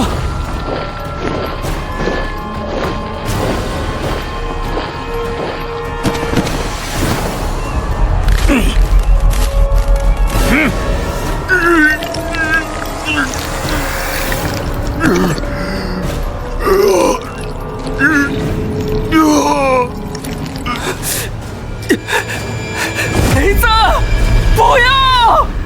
眼看雷子就要跟着鬼兵队伍拧下自己的脑袋，我顾不得害怕，忙过去阻止，用力掰着雷子的手，不让他拧。正在这时，我身后传来一个有些熟悉的女声：“左13，你怎么会在这里？”师伯，您怎么来了？我说过，叫我陆真人。好，陆真人，您快救救我朋友！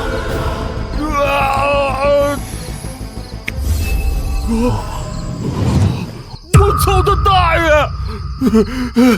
那群小鬼子差点没把他爷我玩死，还好我3哥仗义，死死拦着我，不然哥们我今天就要交代到这儿了。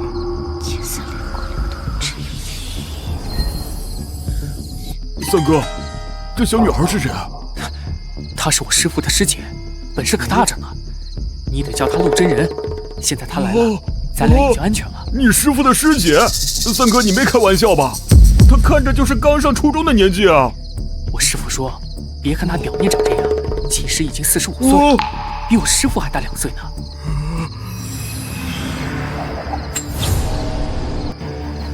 奇怪，我从白虎煞兄弟追到此处，他们竟然没有一点反应。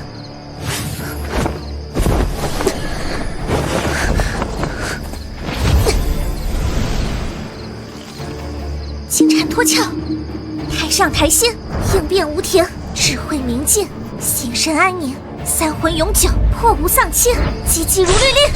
果然中计了。中计？师伯，不对，陆真人，我们中什么计了？你自己去棺材里看。对于那口棺材，我心中还是有些忌惮。不过既然陆真人让我去看，肯定是没什么危险的。于是我大着胆子走了过去，朝棺材里一看，赫然看到棺材内侧长着一株黑乎乎的、模样有点像灵芝的东西。这是尸菌！这棺材里竟然长着一株像尸菌的东西，还真是踏破铁鞋无觅处，得来全不费工夫。我小心翼翼地将它摘下来，转身正准备向陆真人确认这到底是不是尸菌，没想到一转头，他人却已经不见了。陆真人呢？刚刚你在棺材里弄东西的时候，他就走了。唉，怎么又走了？还真是来去无声啊！三哥，你说今晚发生的这一切到底是怎么回事啊？其实我心里也迷糊着呢，先不管了，赶紧离开这个鬼地方再说。这次我和雷子顺利走到了大路上，此时天已经蒙蒙亮了，路上开始有车经过。我和雷子拦下一辆小面包车，问司机大哥借了手机，给我师傅打去了电话，说明情况后，师傅表示马上来接我们。在路边又等了半个小时左右，天已经彻底亮了，师傅也打了一辆出租车过来接我们。师傅，这是不是尸菌啊？哎，你小子可以啊，这还真是尸菌，怎么让你给找到了？师傅，现在尸菌找到了，是不是可以救安如霜了？你先收好，这事回去再说。师傅，尸菌我已经找到了，怎么用它救我鬼媳妇儿啊？哎呀，先别管什么尸菌了，你看看你这一身的伤，再不处理就要感染了。过来，我先给你上药。师傅，现在可以看看那尸菌了吧？嘿，你这急性子，行，把你身上的玉佩给我吧。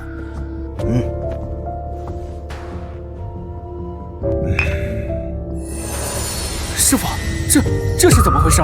你鬼媳妇儿正在吸收着尸菌的阴气，等着吧，多则2天，少则几个时辰，等她吸收完，应该就没事了。行了，一晚上没睡，赶紧回房间补个觉吧。师傅，我还有一个问题，昨晚我看到的那些日本鬼兵是怎么回事啊？还有，他们朝着那棺材下跪，棺材里的又是什么人？这些事不该你问的，不要多问。可是，我总感觉那棺材里的人和我们茅山派有关，我在茅山道术大全里看到过。住口！13，对不起，师傅，我刚才语气有点重了，但是这个话题你以后都不要再提了。清风，你直到现在还这么固执吗？师姐，你怎么来了？你就是因为对这件事的固执，被茅山派龙虎宗以背叛重罪赶了出去。这么多年了，你还是一点没变。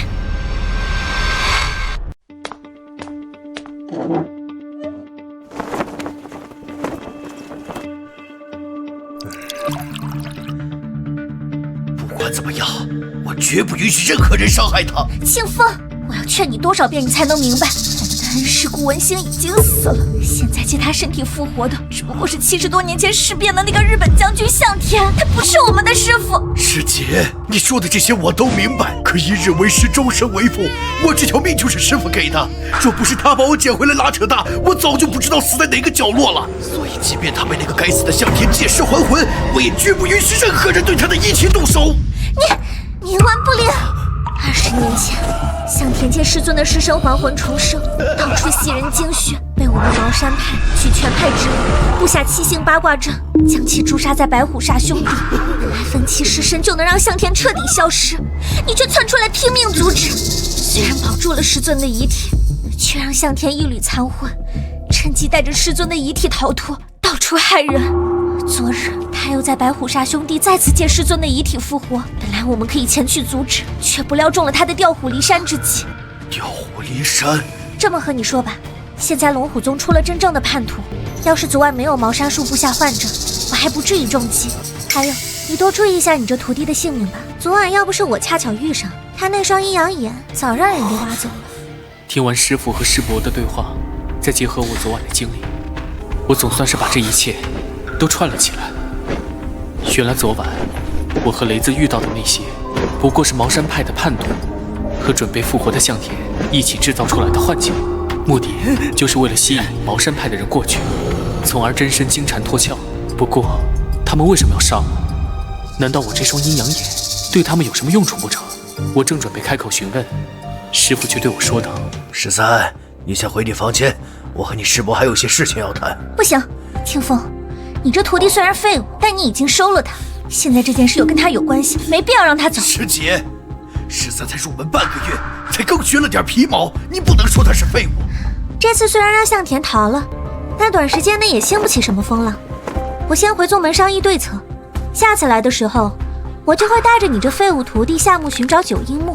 这段时间你最好狠下心来好好磨练磨练他，否则你教不好，我来帮你教。我绝对不允许他丢我们龙虎宗的脸。虽然陆真人说话有些难听，但人家说的也是事实。我目前就是能力不足，所以我倒是不讨厌他，因为从某一方面来说，他也是为了我好。左13，你在干嘛？怎么电话打不通？看到消息后可以给我回个微信或者电话吗？你找我有什么事吗？左13，你终于出现了，我还以为你被哪个女鬼给勾了魂去呢。别开玩笑了，我就是出去办事儿，手机没电了。我还以为因为上次的事你讨厌我了。不会，我是道士，你是普通人，我是男人，你是女人，遇到危险我保护你先离开是应该的，我没有因此就讨厌你。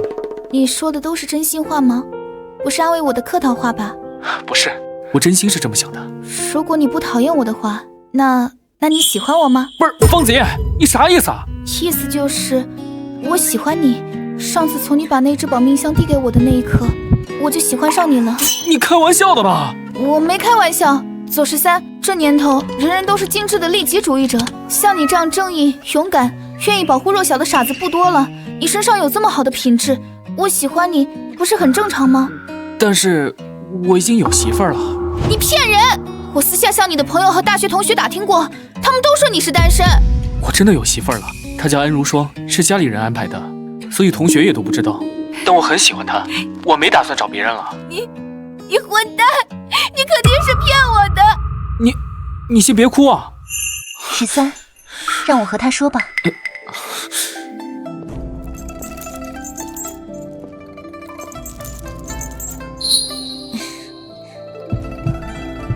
你，安如霜，